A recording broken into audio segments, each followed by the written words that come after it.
He was a Navy SEAL, lost in the silence of snow, a man who wanted nothing more than to disappear. But one night, in a shattered cabin deep in the Colorado wilderness, he found her, a terrified, mute girl hiding from something far darker than the storm outside.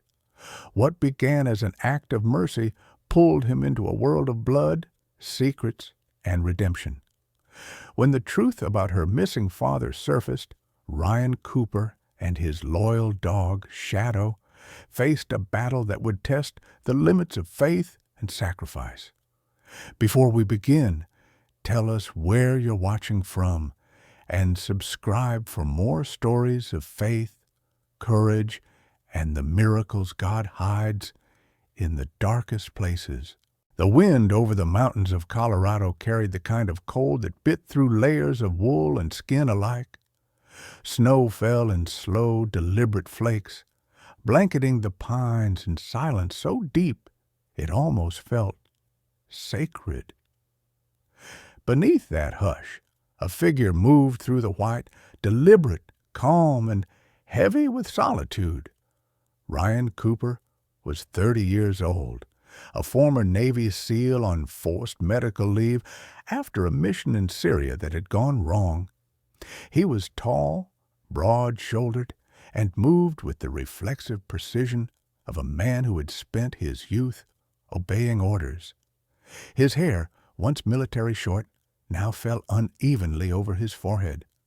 Dark brown streaked faintly with the sun's memory. A scar cut across his right jaw, fading into the stubble that he no longer bothered to shave.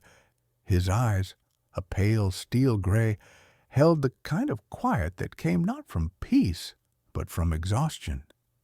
He wore an old green tactical jacket, a relic of his service, and carried the weariness of a man who no longer belonged to any place but the snow itself.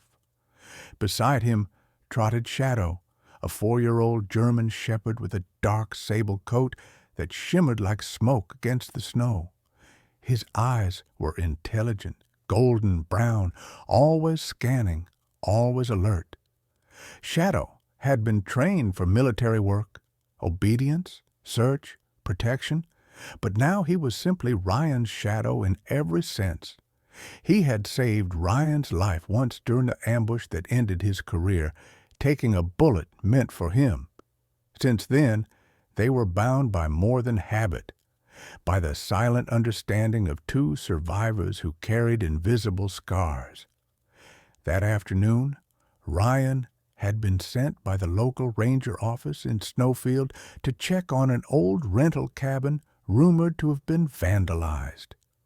He didn't like taking orders anymore, but he needed the small pay and the quiet that came with this mountain town. He preferred tasks that didn't require talking. Words, after all, had become slippery things to him, unreliable. The cabin came into view through the mist, a squat wooden structure with a collapsed porch railing and a roof half buried in snow. The windows were dark, one cracked, the door hanging slightly ajar. Something about it felt wrong, not just abandoned, but violated. Ryan halted. Shadow's ears pricked up. The dog's low growl vibrated softly through the air. Ryan's instincts, honed from years of combat, came alive again, the pulse slowing, the vision narrowing. He approached silently, footsteps crunching in rhythm with his breathing. Inside, the cabin smelled of smoke, mildew, and something faintly metallic.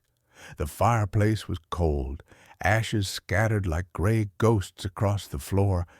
Chairs were overturned, drawers pulled open, papers shredded and left to curl in the damp. The chaos wasn't random. Someone had been searching for something. Ryan's gaze swept the corners. That was when he noticed movement, the faintest tremor of shadow behind an old wooden dresser. Shadow growled again, the sound low and warning. Ryan raised a hand. "Stay," he whispered, though his voice was rough from disuse. He stepped closer, careful not to startle whoever was hiding. "I'm not here to hurt you," he said, his tone even, practiced, the same voice he had used to calm civilians in war zones. Slowly the figure shifted. From the dark corner emerged a young woman, no more than 22. Her frame was slight, her movements hesitant, like a deer cornered in the wild. Her long chestnut hair was tangled, her pale skin streaked with dirt. She wore a thin gray sweater and jeans torn at the knees, clearly not made for this weather. Her lips trembled, and when she tried to speak, no sound came. She raised a hand to her throat, shaking her head. The realization struck Ryan. She couldn't talk. Not that she wouldn't. She was mute. For a long moment they stared at each other, snow light filtering through the broken window, painting her face in fragile blue. There was fear in her eyes, but something else, too. Exhaustion, maybe, or disbelief that she'd been found. Ryan lowered his voice. "You don't have to run," he said. "You're freezing." Her eyes darted between him and Shadow, who stood motionless by the door, head tilted, waiting for Ryan's command. She took a small step back, pressing herself to the wall. The look in her eyes reminded Ryan of the refugees he'd once rescued, people who'd lost too much to believe in kindness. He reached slowly into his jacket, pulled out a canteen, and set it on the floor between them. "Water," he said, nudging it toward her. She didn't move. Only when Shadow sat down, calm, ears relaxed, did she crouch, trembling, and take the canteen. She drank greedily, as if it was the first clean water she'd had in days. Ryan studied her. There was a bruise near her jaw, half hidden by her hair. The sleeves of her sweater were ripped, her hands scratched. Whoever she was, she'd been running, not from the weather, but from someone. He crouched beside the fireplace and began stacking wood. "You can stay here for a while," he murmured, striking the match. The flame flared, licking at the logs until the fire caught, throwing gold light across the room. The warmth began to push back the cold. The girl watched him with wide, uncertain eyes. She touched her throat again, then pointed at the door, then at herself. A question in gesture form. Ryan shook his head. "No one's coming," he said. "Not tonight." Her eyes filled with tears. Not the loud, desperate kind, but silent ones that ran down her face without resistance. She looked so young then, so breakable, that something inside Ryan, a part long frozen, stirred painfully. He didn't ask her name. He didn't ask what she was running from.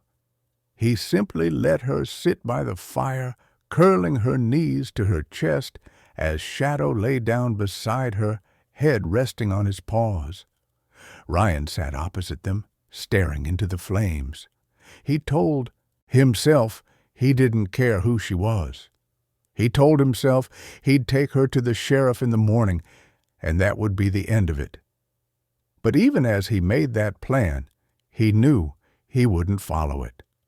Something in her presence, that quiet, trembling resilience, reminded him too much of the soldiers who had survived when others didn't.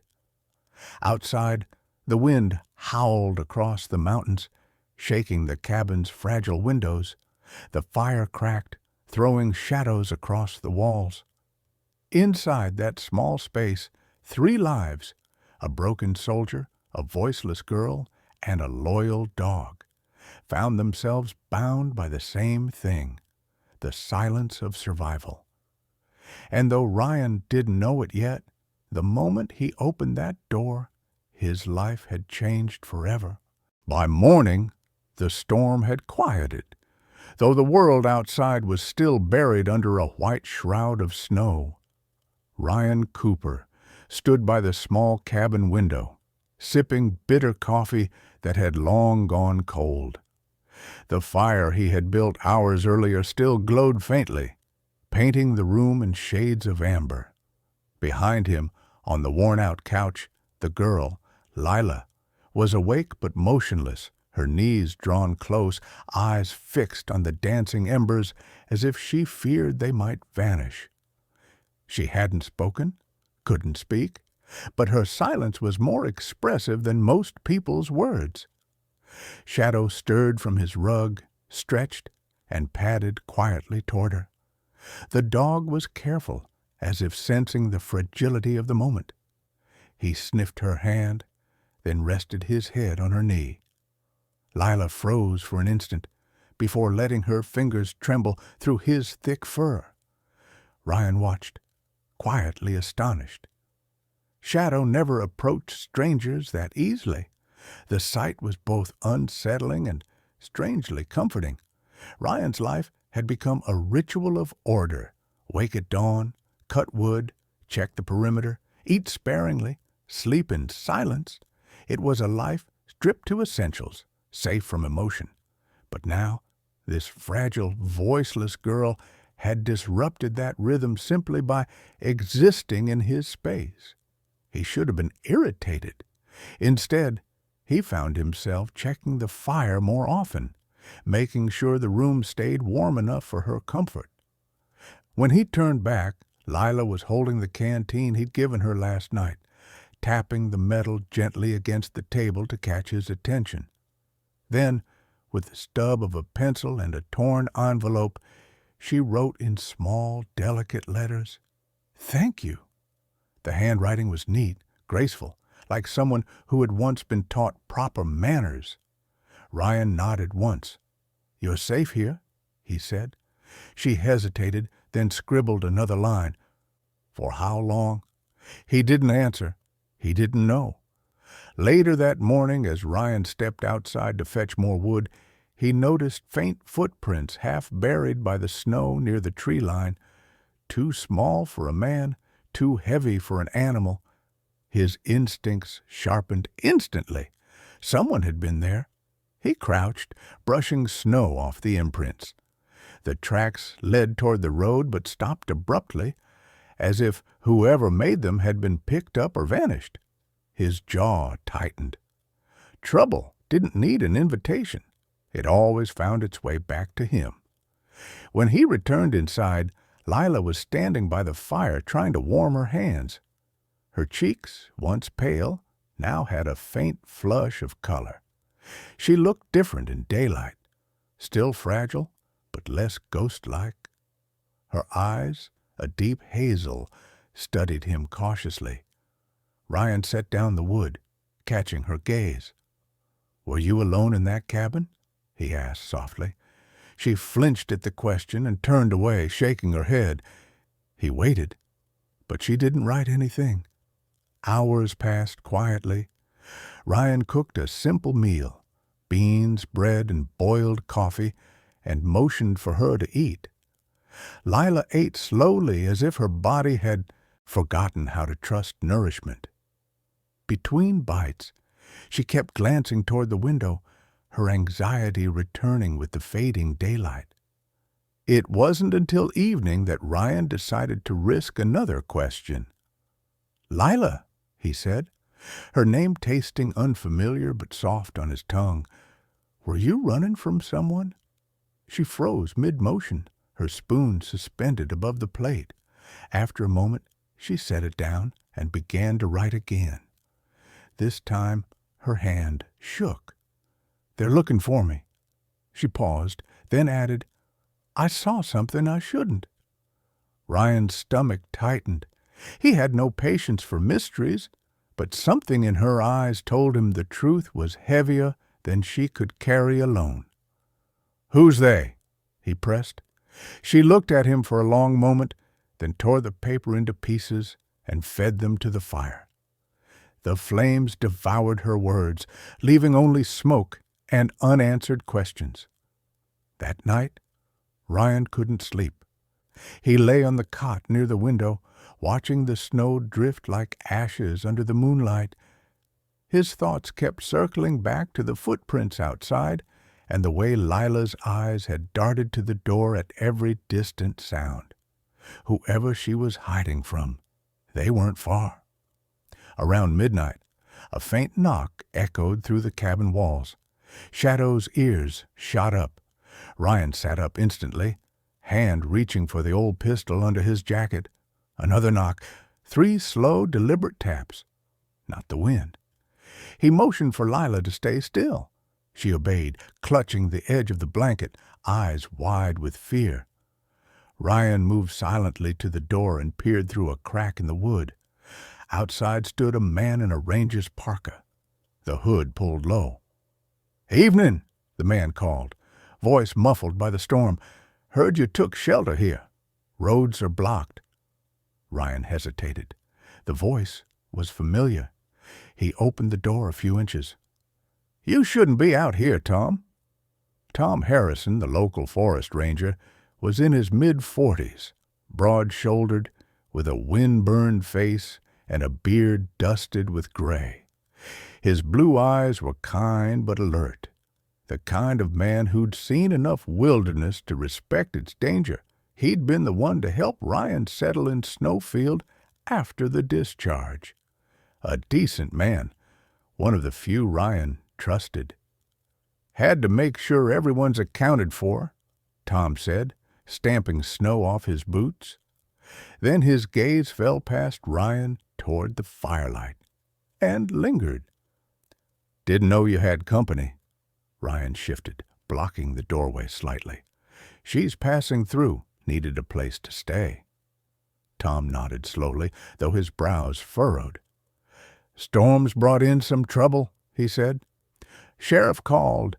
Says there's been a break-in at the gas station down the ridge. Thieves stole supplies, maybe more. You seen anyone on the road?" Ryan's mind flashed to the footprints. "No," he lied. Tom exhaled, pulling his gloves back on. "All right, just keep an eye out. Folks up here get desperate when the cold sets in." He gave a small wave, then trudged off into the night, his figure fading into the swirling snow. When Ryan shut the door, Lila was already staring at him, her face pale again. She gestured quickly, 2 fingers walking, then pointing to the window, then pressing her hands together in a pleading motion. He understood. "Don't tell anyone." "I didn't," he said quietly. She sank back against the wall, relief washing over her features, but the fear never truly left her eyes. Ryan sat by the fire again, watching her. The warmth crackled between them, soft and uncertain. He didn't know what he was getting pulled into, but he knew danger when he saw it. And whatever shadow followed this girl, it wasn't done hunting. Outside, the wind rose again, whispering through the pines like a warning. Shadow lifted his head, ears twitching. From far beyond the ridge came the faint, unmistakable echo of an engine, one too deliberate, too smooth to belong to any ranger vehicle. Ryan's hand tightened around his pistol. The storm hadn't brought peace. It had brought pursuit. And by dawn, he would realize just how far that pursuit would go. The next morning rose gray and heavy, the kind of light that flattened everything into shades of steel. Ryan Cooper stood by the door, rifle slung across his shoulder, watching the horizon through a veil of drifting snow. The storm had calmed, but a new stillness pressed against the cabin, too quiet, as though the world itself was holding its breath. Behind him, the faint rustle of fabric broke the silence. Lila Morgan was awake, sitting cross-legged by the fire, her fingers tracing the lines of an old, worn photograph. Ryan turned slightly, his breath forming pale clouds in the cold air. "What's that?" he asked. She hesitated, clutching the photo to her chest. For a long moment, she didn't move. Then, almost as if gathering courage, She extended it toward him. The photo was creased, its edges burned. It showed a middle-aged man with kind eyes and a rugged face, his hair dark, touched with gray at the temples. He was smiling, holding what looked like a blueprint in one hand. Lila took a piece of charcoal from the hearth and wrote on a small scrap of wood, "My father." Then below that, "He's missing." Ryan studied the image again. There was something familiar about the man's stance, the kind of strength that didn't need to be loud. "When?" Ryan asked. She wrote quickly, her letters tight and urgent. "3 months ago. He sent me something. Said if anything happened, I should find help." Shadow, lying near the doorway, raised his head, his sharp ears twitching. Ryan felt the unease return. "Find help for what?" he asked quietly. Lila took a deep breath and pulled from her coat pocket a folded note sealed in plastic. Inside was a crumpled page covered with smudged ink. It was a map, rough, hastily drawn, showing a stretch of mountain road and a mark near an abandoned quarry south of Snowfield. Next to it, faintly written in pencil, were the words, "If I disappear, the files are here." Ryan's eyes narrowed. "Files?" he murmured. "What kind of files?" Lila swallowed hard, then wrote, "He found out about something, men taking people, selling them."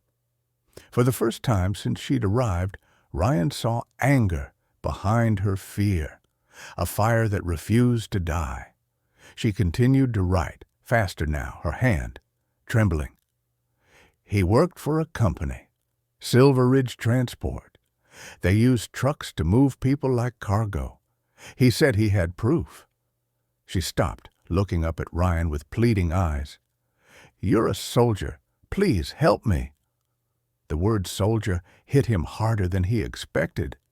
Ryan clenched his jaw, turning away. He wasn't a soldier anymore, not after the ambush in Aleppo, not after the night Shadow took a bullet meant for him. He'd sworn to stay out of battles that weren't his, but her face, streaked with soot and tears, made it impossible to stay detached. He exhaled slowly. "If your father's still alive, we'll find him. But if he's not, you need to be ready for that." Lila's hand shook as she wrote. "I know. I just need to try." As the day wore on, Ryan prepared supplies. He checked the fuel in the truck, packed ammunition, rope, and thermal blankets. Lila, still weak from exhaustion, helped quietly, folding maps, refilling canteens, moving with the deliberate care of someone afraid to break fragile hope. Shadow followed them both, pacing near the door, tail stiff, his instincts sensing change. Before they left, Ryan heard the crunch of tires on ice outside. His muscles tensed. He looked out the frosted window and saw a black SUV parked near the tree line. Unfamiliar, out of place. Its engine was off, but the faint warmth from its hood told him it hadn't been there long. Through the windshield, he thought he saw movement. "Get back," he whispered to Lila. She ducked low behind the counter, clutching her coat. Ryan grabbed his rifle, stepped to the window again, and waited. After several long seconds, the SUV's door opened. A man stepped out, tall and broad-shouldered, wearing a dark winter coat and sunglasses despite the cloudy sky. His hair was cropped short, his jaw covered in neat stubble. Even from a distance, Ryan could tell he wasn't a local. The way he moved was too deliberate, too professional. The man scanned the cabin for several seconds, then walked around the SUV, kicking snow from his boots. Another figure emerged. A woman this time, slim, dressed in a ranger's parka. She carried a clipboard, playing the part of authority. But Ryan saw it immediately, the mismatch between her polished gloves and the mud-stained badge. They weren't rangers. He signaled Shadow silently. The dog crawled to the side window, eyes locked on the strangers. Ryan could feel his heartbeat steadying, that cold, detached calm that came from years of combat. He whispered to Lila, "They're looking for you." She nodded, terror flashing across her face. The man outside knocked on the cabin door. 3 firm raps. "Mr. Cooper?" The voice was smooth, professional. "We're with the sheriff's department. We have a few questions." Ryan stayed silent. The second knock was louder. "We've been told you might be harboring a missing person. This is just routine procedure." He knew better than to believe it. Real deputies didn't show up in unmarked SUVs during snowstorms. "Stay quiet," he murmured. Lila crouched lower, her hands trembling. The dog growled low, a deep rumble vibrating against the wood floor. After a long pause, the man spoke again, his tone shifting. "We can do this the easy way, Cooper, or the hard one." He waited another heartbeat, then added, almost amused, "We know who you are." That last line froze Ryan's blood. He tightened his grip on the rifle. Whoever these people were, they weren't random hunters. They'd come prepared and they knew his name. That meant Lila's father's secret wasn't just dangerous. It was already leaking into places it shouldn't. Ryan moved toward the back door, motioning for Lila to follow. They slipped out into the snow, Shadow padding silently behind them. The cold cut deep, but adrenaline dulled the pain. He led her through the trees toward the ridge, where his truck was hidden under a tarp of snow and pine branches. When the cabin door splintered open behind them, Ryan didn't look back. The sound of boots crashing through wood echoed across the valley, followed by the faint bark of orders. He started the engine, the old truck coughing before it roared to life. Lila clutched the photograph to her chest, her knuckles white. "Hold on," Ryan said, voice low. The tires spun, then caught, sending up a spray of snow as they tore down the mountain trail. Behind them, the cabin burned orange in the reflection of a distant flash. Someone had set it alight. As the truck disappeared into the mist, Lila turned to Ryan, her eyes wet but resolute. She reached for the map again and pointed to the quarry. Her finger trembled as she wrote a single word on his notebook. "There." Ryan nodded grimly, his jaw tightening. The storm was over, but the hunt had just begun. The truck crawled along the frozen mountain trail, its headlights slicing through sheets of falling snow. Ryan Cooper gripped the steering wheel tightly, his knuckles pale against the cracked leather. The old engine groaned with every mile, but it held steady. Beside him, Lila Morgan sat silent, the map spread across her lap, the photograph of her father pinned beneath her fingers. Shadow lay in the back seat, his head resting on his paws, eyes half closed but alert. The smell of burning wood still clung to their clothes, a reminder of the cabin they'd been forced to abandon. The sun had long disappeared behind the ridge when Ryan finally pulled over near the edge of the abandoned Silver Ridge quarry. Once a mining site, it now lay hollow and dead, a maze of rusted machinery, broken conveyors, and concrete silos half buried under snow. Faint mist rose from the pits below, where black water glimmered like oil. "We'll rest here for a bit," Ryan said quietly. Lila nodded, shivering under her coat. She hadn't spoken since their escape, only glanced behind them whenever the wind carried the echo of engines. Ryan scanned the horizon through binoculars. No sign of pursuit yet, but he knew it wouldn't last. The people who'd found the cabin wouldn't stop, until they had what they wanted. And whatever was hidden here, whatever her father had uncovered, was dangerous enough to kill for. As they settled near an old maintenance shed, Ryan handed Lila a flask of water. She took it with trembling hands and mouthed a faint, "Thank you." Her eyes darted toward the quarry entrance, a massive steel door half collapsed from rust. She pointed, then wrote on the back of the map, "He said the files are underground. There's a storage room below the control tower." Ryan nodded grimly. "Then that's where we'll start." He slung his rifle, motioned for Shadow to stay close, and led the way.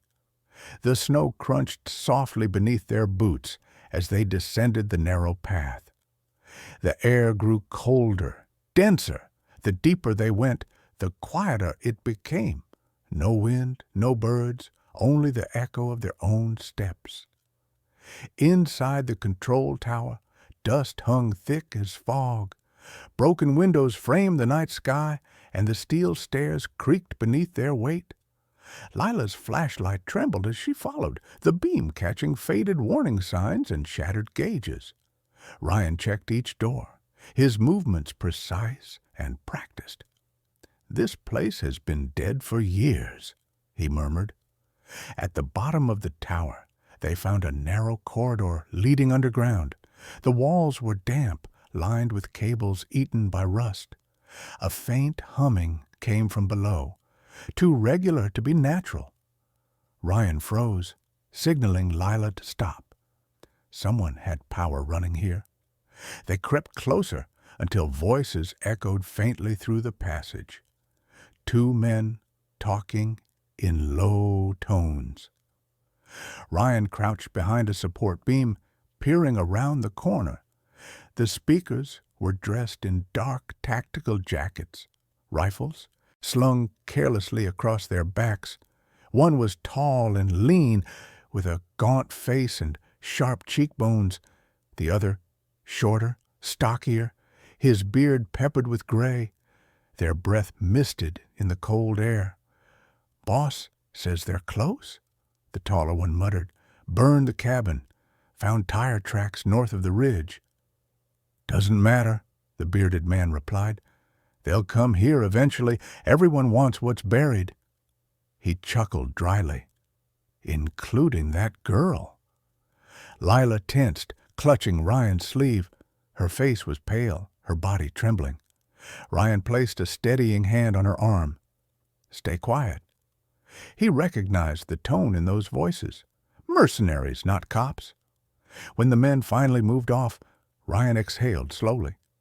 "We'll wait 10 minutes, he whispered. Lila nodded, her lips pressed into a thin line. She scribbled quickly on her notepad. "We need the files before they find him." They slipped deeper into the tunnels, guided only by the flickering light from Lila's flashlight. The air smelled of oil and decay. Old mining carts lay overturned, their wheels frozen in rust. Finally, they reached a heavy steel door marked "Restricted Access."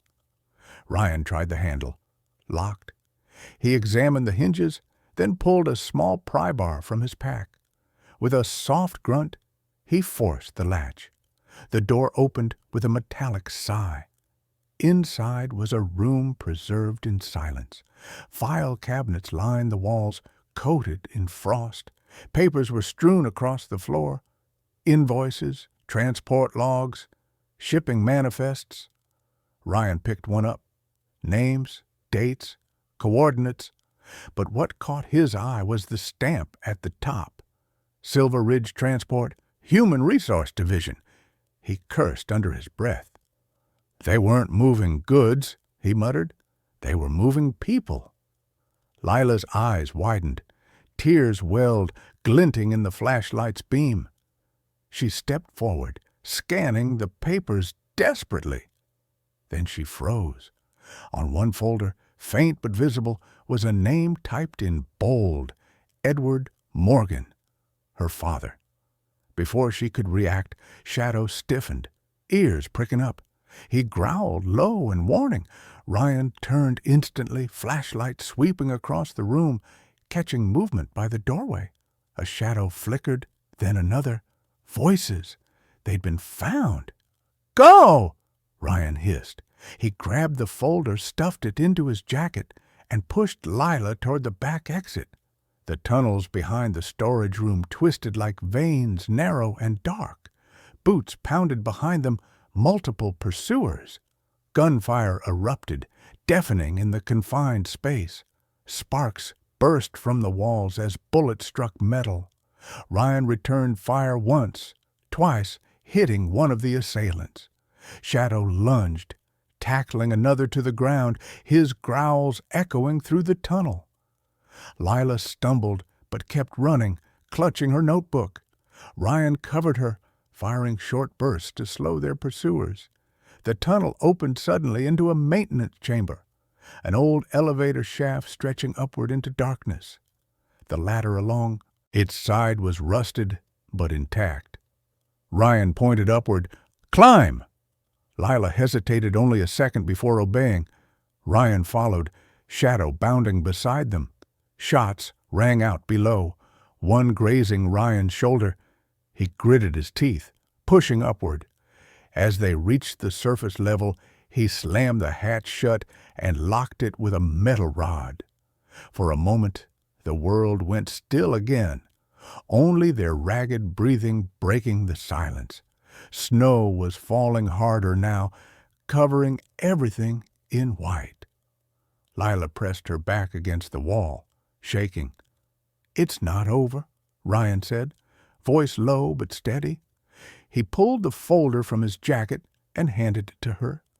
Inside were photographs of shipping containers, lists of names, and one final note scrawled in pencil. Her father's handwriting. "If they find me, don't stop. Help will come from the inside." Ryan's brow furrowed. "Help from the inside?" he murmured. But before either of them could speak again, the faint beam of headlights cut through the snow from the far ridge. More vehicles, more men. Lila's trembling hand pointed toward a small cabin near the tree line, half buried, forgotten. Ryan nodded. "We move now." As they slipped into the storm, the quarry behind them lit with sudden light. A flare fired into the sky. Someone had spotted them. Ryan glanced back once, the red glow reflecting in his eyes like fire. He knew this wasn't over. The men behind them weren't just hunting for proof.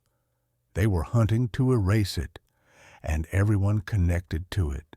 Snow hammered against the windshield like shards of glass as Ryan Cooper steered the battered truck down the narrow service road, his jaw clenched against the cold. The headlights cut a thin path through the storm, reflecting off trees that stood like silent sentinels. In the passenger seat, Lila Morgan clutched the folder to her chest as if it were her heartbeat. Her eyes darted to the window every few seconds, afraid of what the dark might be hiding. In the back, Shadow lay still but awake, his golden eyes fixed on the road ahead, muscles coiled with tension. The air inside the cab was heavy, not from fear, but from the shared silence of people who had seen too much in too little time. They had escaped the quarry only hours earlier, but Ryan knew their enemies were still close. The flare that had painted the night sky in red had not been a warning. It was a signal. Reinforcements were coming. He gripped the wheel tighter. "We can't keep running forever," he muttered half to himself. Lila turned toward him, pale in the dim light. She scribbled something in her notebook and held it up. "You said help might come from the inside." What did my father mean? Ryan exhaled slowly. "I don't know, but if he was right, someone inside Silver Ridge wants this to end too." The road curved sharply ahead, revealing a cluster of small industrial buildings half buried under snow. Rusted signs marked them as Silver Ridge Auxiliary Compound 3. a secondary logistics site, long abandoned, or so it should have been.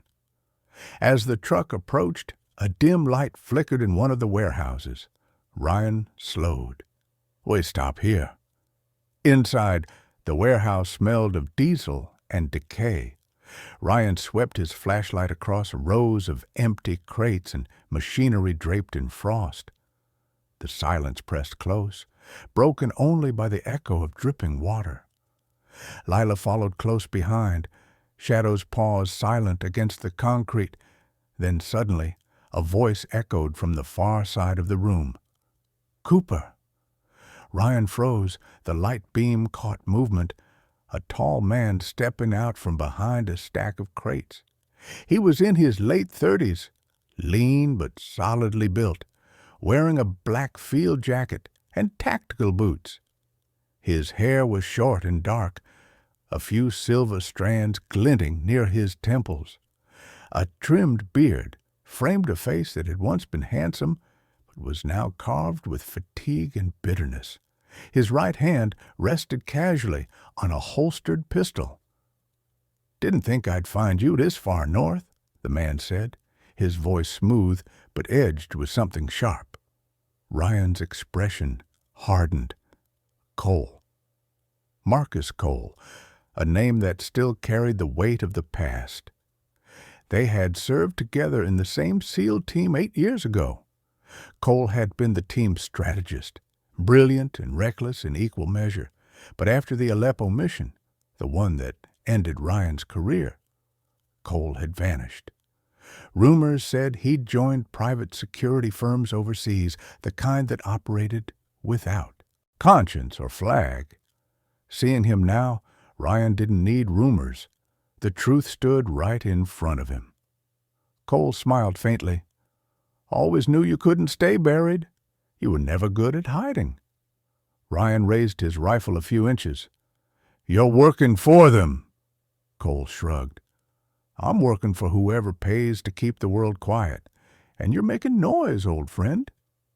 His gaze shifted toward Lila, studying her with unsettling calm. And this must be the girl, the one Daddy sent running. Lila stepped back, fear flashing in her eyes. Ryan moved between them instinctively. "You stay away from her." Cole sighed, as if disappointed. "You never learned, did you? You think you're saving her, but you're just rewriting the same tragedy. You can't protect everyone, Ryan. Not her, not that dog, not yourself." The words hit deeper than bullets. Memories of Aleppo flooded back. The night Cole disobeyed orders, the ambush that followed, Shadow taking the hit meant for Ryan, and the civilians who didn't survive. Ryan's voice dropped low. "You were supposed to call it off." Cole's smile faded.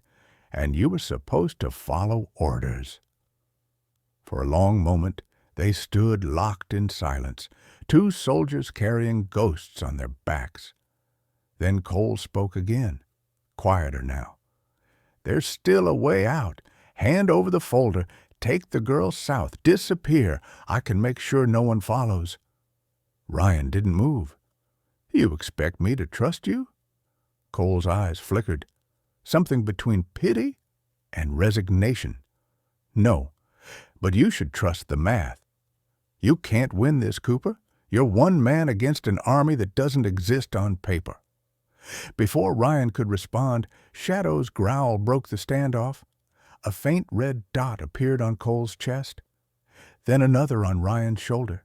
Snipers, hidden outside. Cole didn't flinch. "They're already here," he said softly. "You're out of time." The first shot shattered the window. Ryan grabbed Lila, pulling her behind a steel beam as glass rained down. Shadow darted forward, barking furiously. Cole ducked and drew his pistol, returning fire toward the door. The air filled with smoke, shouts, and muzzle flashes. "Back exit!" Ryan shouted, dragging Lila toward a stairwell. Cole covered them briefly before retreating behind another crate. "You can still walk away," he yelled. Ryan didn't answer. He kicked open a side door. the cold slamming into them like a wall. Outside, snow whipped across the yard, obscuring shapes that moved in the distance, men in tactical gear advancing through the storm. Bullets snapped through the air. Ryan fired twice, hitting one, then motioned for Lila to run. They reached the truck, breath ragged, when a blast erupted behind them. The warehouse engulfed in fire. The shock wave threw Lila to the ground. Ryan hauled her up, shielding her from the heat.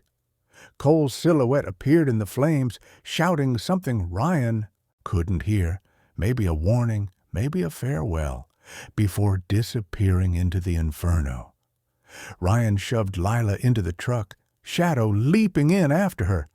The engine roared, tires spinning on ice as they sped away. In the rearview mirror, the warehouse burned like a beacon, lighting the sky red once more. Lila turned to Ryan, eyes wide, her face streaked with ash. She grabbed her notebook, scrawling frantically. Was he your friend? Ryan's hands tightened on the wheel. He was, he said quietly. Once. They drove in silence until the storm swallowed the fire behind them. But Ryan's mind wasn't on the past anymore. Cole's words lingered. An army that doesn't exist on paper. That meant someone higher was pulling the strings. Someone inside the system powerful enough to erase lives. Ahead, through the storm, a faint light blinked, a signal tower near the outskirts of a small town. Ryan slowed, eyes narrowing. We stop there, he said. We need to send this out before they find us again. He didn't know yet that the signal tower wasn't abandoned, that someone was already waiting there. Dawn broke over the frozen plains, washing the world in a pale, lifeless blue. The storm had passed, leaving behind silence so deep it seemed almost sacred. Ryan Cooper drove slowly along the cracked highway, his breath fogging the windshield. Lila Morgan sat beside him, wrapped in an army blanket, her face pale but resolute. Shadow, resting between them, lifted his head every few seconds, alert to every sound. They hadn't spoken since the explosion. The weight of what they'd left behind in the warehouse, the fire, Marcus Cole's haunting voice, hung over them like a ghost. Ahead, the radio tower rose from the snow like a rusted spear, surrounded by the remnants of an old relay station. Ryan parked the truck at a distance and scanned the area through his rifle scope. The tower looked deserted, its top blinking with a weak red light. Still, his instincts screamed caution. "Stay close," he murmured. Lila nodded. Her hands were trembling, but not from the cold. They trudged through the snow, the air sharp and dry. The front door of the relay building was ajar, the hinges groaning softly in the wind. Inside, the air smelled of dust and machine oil. Old monitors flickered with static, their faint glow illuminating rows of broken desks and tangled cables.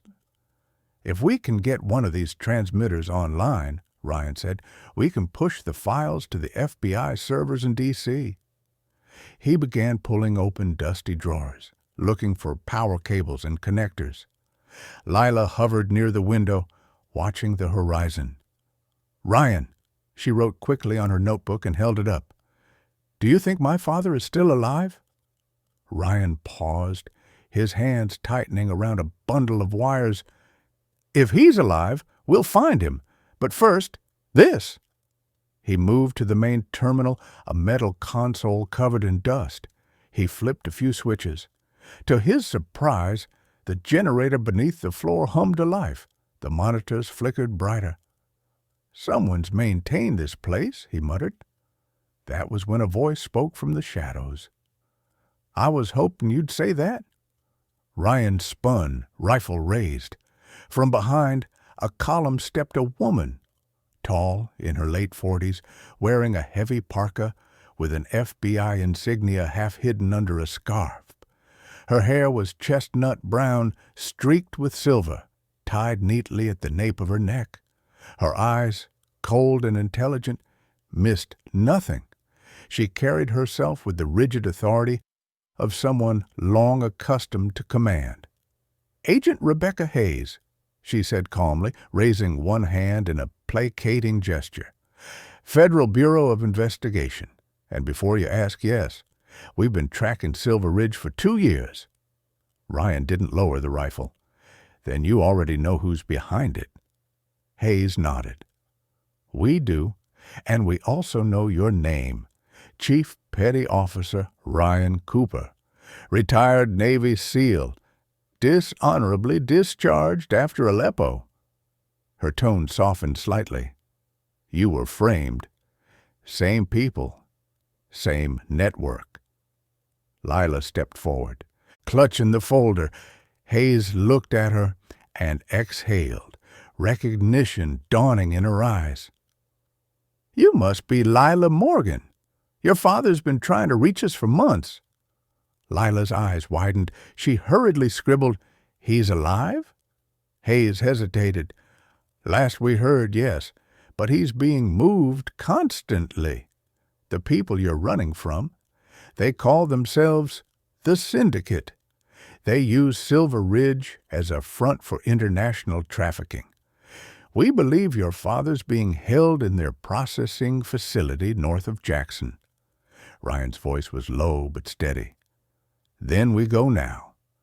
Hayes shook her head. "You can't. They'll expect it. We already have a strike team en route. What I need from you are the files." Lila opened the folder carefully, her hand shaking. "These are copies," Ryan said.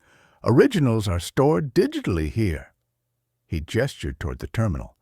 "If we can transmit them, your team can trace every transaction." Hayes nodded. "Then let's finish this." She crossed the room to the console, her movements efficient. For a moment, Ryan allowed himself to hope, but Shadow's growl shattered that illusion. The dog's fur bristled, teeth bared at the door. Hayes froze. Ryan turned toward the entrance, and his stomach dropped. Marcus Cole stood there, alive but battered, his face streaked with soot and blood. His right arm was wrapped in a torn bandage, but the pistol in his left hand didn't waver. "Always the hero," Cole said, voice ragged but mocking. "Didn't expect me to crawl out of that fire, did you?" Ryan's jaw tightened. "You should have stayed buried." Cole stepped closer, his boots leaving red drops on the snow-dusted floor. "You don't get it. I'm not your enemy, Cooper. I'm cleaning up the mess you just made. You send those files, and it's not just the Syndicate that burns, it's everyone they've bought. Senators, generals, maybe even your FBI friend here." Hayes's eyes narrowed. "He's lying."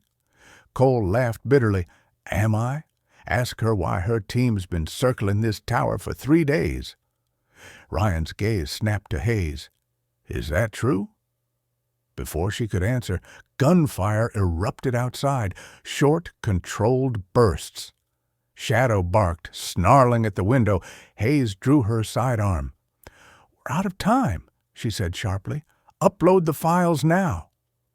Ryan turned back to the console, fingers flying across the keyboard. Data streamed across the monitor, encrypted logs, bank records, surveillance photos. Lila stood beside him, her hand on his arm, silently steadying him. The transmission bar crawled upward, 20%, 40%, 70%. A single shot rang out. Hayes staggered, a dark stain spreading across her parka. Cole stood in the doorway, smoke rising from his pistol. "No one walks away clean," he said quietly. Ryan fired back, the impact knocking Cole to the floor. The sound of breaking glass filled the air as the wind howled through shattered windows.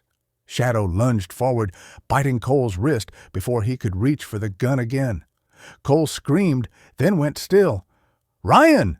Lila pointed to the monitor. 99%, 100%. The upload completed. The screen flashed, transmission successful. Ryan exhaled shakily. It's done. He knelt beside Hayes. Her breathing was shallow, but steady. She gripped his sleeve weakly. You did it, she whispered. We'll take it from here. Her eyes flicked to Lila. Your father, tell him he was right. Within minutes, the faint whir of helicopters cut through the air. The first rays of sunlight struck the tower, glinting off the snow like glass. FBI units poured in, surrounding the building. Medics rushed to Hayes, while agents took control of the consoles. Lila stood by the window, tears mixing with the frost on her cheeks. Outside, the horizon burned gold with morning light. Ryan placed a hand on her shoulder. It's over, he said softly. She shook her head and wrote, No, not until I see him. Ryan smiled faintly. Then we'll see him. But as they stepped outside, the scene hit him like a memory. Soldiers, helicopters, chaos, all of it framed against the cold, endless snow. Shadow limped beside him, his flank grazed by a bullet, yet his tail wagged faintly as he looked up at the sky. Ryan looked toward the mountains where the syndicate's facility waited. He knew it wasn't truly over. Justice might have begun, but war had only shifted shapes. He tightened his grip on Lila's shoulder. We'll finish this for your father. The wind rose again, carrying with it the sound of rotor blades and distant thunder, the storm returning. But this time, they were ready. Sometimes, miracles don't come as thunder from the heavens. They arrive quietly, in the shape of a loyal dog, a broken soldier, or a girl who refuses to give up on hope. In the heart of every storm, God hides a lesson, not about how to avoid pain, but how to find meaning through it. Ryan found his in the silence, Lila in forgiveness, and Shadow in loyalty that even bullets couldn't break. And maybe that's what faith really is, not waiting for the storm to pass, but walking through it knowing you're not alone. Because even when the world feels dark and cold, His light still finds a way through the snow. If this story touched your heart, share it with someone who still believes in second chances. Leave a comment below and tell us where you're watching from. We read every single one. Don't forget to like and subscribe, because somewhere out there, another miracle is waiting to be told. May God bless you and everyone you love. May His grace guide you through your own storms until your dawn finally breaks.